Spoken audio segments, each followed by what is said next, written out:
Општина Карпош се придружи во реализацијата на проектот за почиста и позелена околина.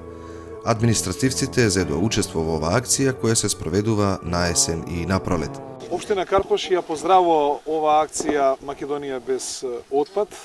Ние веќе секоја година општинската администрација прави темелно чистење на општината на пролет и на есен. Ова е значи есенско чистење во кое што е вклучена и целата општинска администрација на чело со мене, со преседавачот, со секретарот на општината, со цел да ја очистиме општината, но во исто време да им покажеме и на сите граѓани дека секој од нас треба да се грижиме за хигиената во општината.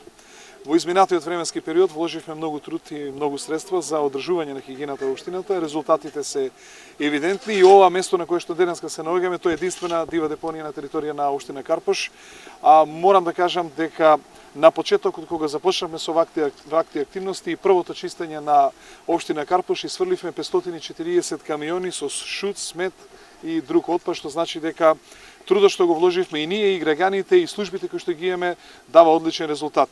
И уште една работа што сакам да кажам, општина Карпош е општина која што има изречено најмногу мандатни казни на физички и на правни лица од страна на комуналните инспектори, на несовесни граѓани и фирми кои што ја загрозуваат животната околина и кои што не водат сметка каде го фрлат сметот или пак друг отпад на територија на нашата општина. Целта на проектот е преку вакви акции да се отстрани отпадот кој се наоѓа на несоодветни места, како и да се подигне свеста кај граѓаните.